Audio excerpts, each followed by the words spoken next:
Iniintriga ngayon sina Gerald Anderson at Julia Barreto na kasama sa parang sumpa di umano ng 5 breakups and a romance. Dinadawit yung pelikula ni na Alden Richards at Julia Montes na umabot na sa 100 million mark.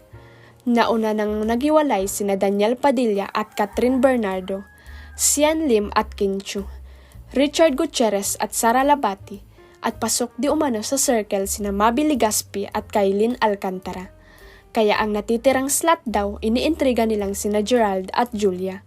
Matapos kumalat ang larawan nina Gerald at Barbie sa animoy isang outreach program na magkasama.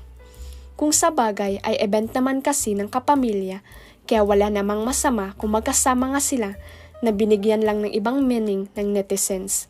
Lumabas ang larawan na ito kung saan magkasama sina Barbie at Gerald Anderson. Kuha ito sa Dubai dahil magkasamang nag-show ang dalawa at iba pang Star Magic Talents para sa Shukran Festival 2023 event. Nagsimula ang thread sa Instagram nang may magtanong, sino mas bata, si Barbie o Julia? Kasi kung mas bata si Barbie, imposible pa na magustuhan siya ni Gerald.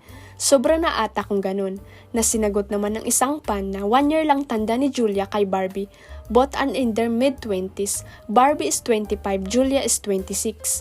May sumabat na isang fan at sinabing kabahan ang mas matanda. Naku po, maputi, majuga, naku Julia, kabahan ka na. Sabi naman ng isang fan, bakit naman kabahan si Julia? Sigurado naman may respect and love naman si Kuya Gerald. Pagtatanggol ng isang fan, haha, hindi malabo mangyari, ginawa sa'yo gagawin din sa iba. Naku, baka Barbie Imperial yan, majuga, sagot naman ng isang fan.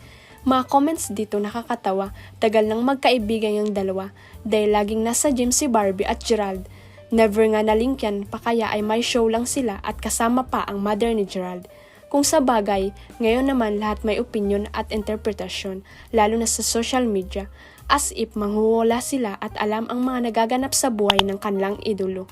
Aside from Gerald, maaalalang dinadawit din ang pangalan ni Barbie sa nangyari sa Katniel.